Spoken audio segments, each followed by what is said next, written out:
Friends, good morning అండి. చదువును బట్టి కాకపోయినా తెలివితేటలను బట్టి బ్రతకటానికి మార్గాలు వేసుకున్న వాళ్ళు చాలామంది ఉన్నారు ఫ్రెండ్స్. చదువుతో సంబంధం లేకపోకుండా ఎనకటి వాళ్ళు ఆలోచించి కూడబెట్టిన వాళ్ళు చాలామంది ఉన్నారు. తాత ముత్తాతలు సంపాదించిన ఆస్తులతోనే ఈ రోజున ధనవంతులుగా, పెద్దవాళ్ళుగా, పేరు ప్రతిష్టలు కలిగిన వాళ్ళతో, వారత పక్కులతో ఆనందపడే వాళ్ళు చాలామంది ఉన్నారు ఫ్రెండ్స్. చాలామంది నిలుపుకోలేక, చేతకాక, మోసం ముందు బతకలేక, నిలబడలేక ఓడిపోయిన వాళ్ళు ఉన్నారు.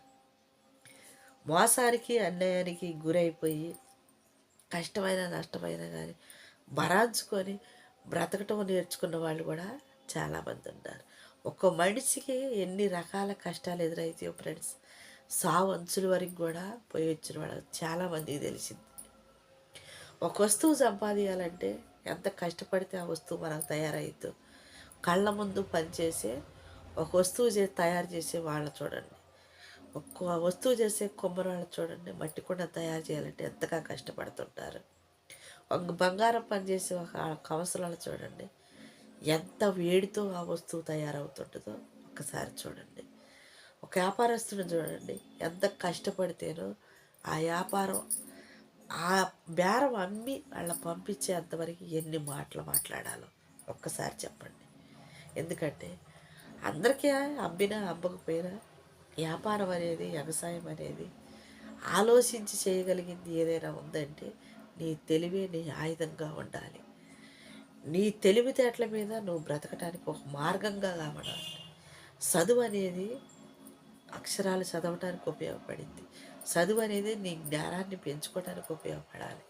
చదువు అనేది నీలో ఉన్న మూర్ఖత్వాన్ని పోగొట్టుకోవడానికి ఉపయోగపడాలి. చదువు వల్ల 10 మందికి మేలు జరిగేలాగా ఉండాలి కానీ ఫ్రెండ్స్, మనం నష్టపోయేలాగా ఏ రోజు ఆ చదువు ఉండకూడదు. మా చదువు వల్ల మన కుటుంబం ఎప్పుడూ ఇబ్బందులు పాల్పడకూడదు. ఈరోజు చాలామంది కూడా అండి అలాంటి వాళ్ళు చూస్తే నాకు చాలా సంతోషం వేసింది. ఎందుకనంటే డబ్బు ఉండే లేకపోతే చదువుకుంటూనే కొంతమంది వాటిల మేనేజ్మెంట్లుగా చేస్తుంటారు, చదువుకుంటూనే కొంతమంది వ్యవసాయం చేస్తుంటారు, చదువుకుంటూనే కొంతమంది వ్యవసాయం నేర్చుకుంటారు. ఎలా చేయాలి, ఎలా లేదు, ఎలా కాదు, నా తండ్రి ఇష్ట కట్టుపడతాడు, నేను ఎలా కష్టపడాలి, సంపాదించుకోవడానికి పాపైనా కనీసం వ్యవసాయంలోనే నా తండ్రికి ఎలా తోడుండాలి అని చెప్పేసి కొడుకులుగా ఈరోజు ఎంతోమంది సాయం చేసేవాళ్ళు ఉన్నారు. తాత మొత్తంలో ఏ పని చేస్తే ఆ పని చెయ్యాలి అనేది లేదు, కానీ కనీసం నా తండ్రి అంత కష్టపడుతుంటే నేను అలా పడకూడదని చదివించినందుకైనా నేను సంపాదించుకోవాలి, నేను జ్ఞానంతో కలిగి జీవించాలి, నా చదువు నా తల్లిదండ్రికి ఉపయోగపడేలాగా ఉండాలి అనే ఆలోచన ఎప్పుడైతే మీలో ఉంటుందో ఫ్రెండ్స్, ప్రతి ఒక్కరు కూడా విజయానికి కారణమే. నీ చదువు నీ ఫ్రెండ్స్తో తిరిగి తాగి పాడైపోయి కబ్బుల్లో తిరిగి చెడిపోవడానికి కాదండి. నువ్వు ఎంజాయ్ చేయొచ్చు, హ్యాపీగా ఉండొచ్చు. ఇప్పుడు నువ్వు సంపాదించినప్పుడు, సంపాదించినప్పుడు కూడా నువ్వు ఇతరులకు హాని కలిగించినంతగానో నువ్వు నీతివంతుడివి. ఇతరులను మోసం చేయనంత వరకు కూడా నువ్వు న్యాయవంతుడివి.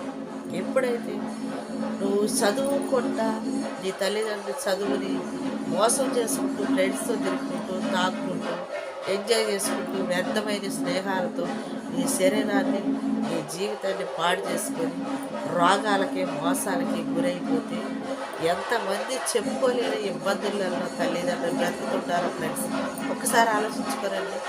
జీవితం అనేది ఎప్పుడు మనకు నేర్పుతున్న ఒక పాఠం లాంటిది ఫ్రెండ్స్. అలాగే మీ జీవితాలలో, మీ కుటుంబాలలో మీ తల్లిదండ్రులకి మేలు కోరేవాడిగా ఉండాలని ఒక కొడుకు కానీ, ఒక కూతురుగా కానీ, నిన్ను నమ్మిన వాడు, చుట్టుపక్కల వాడు నీ వల్ల ఏ రోజు కూడా ఇబ్బంది పడకూడదు ఫ్రెండ్స్. అది ప్రతి ఒక్కరు కూడా తెలుసుకోవాల్సిన విషయం. చాలామంది తెలియకో తెలుసో తల్లిదండ్రులు చెప్పకో చెప్పేవాళ్ళు లేక చెడిపోతూ ఉంటారు. తెలివి ఉంటుంది, అందం ఉంటుంది, అవయవాలన్నీ కరెక్ట్గా ఉంటాయి, కానీ ఆలోచించే మైండ్ సరిగా ఉండదు. నీ ఆలోచన సరిగా లేనప్పుడు, నీ బుద్ధి బాగలేనప్పుడు నీ బతుకు రోడ్డు మీదకే పోతుంది. రోడ్డు మీద పోయిన ఏమైపోతుంది, 4 కుక్కలు కలిసి పాడు చేస్తాయి, లేదా తన్ని తరిమేస్తుంది. ఒక తిరిగిపోతుంది, ఒక తాగుబోతుగా కావచ్చు, ఒక ఎపిసరిగా మారచ్చు, ఒక దొంగగా మారచ్చు.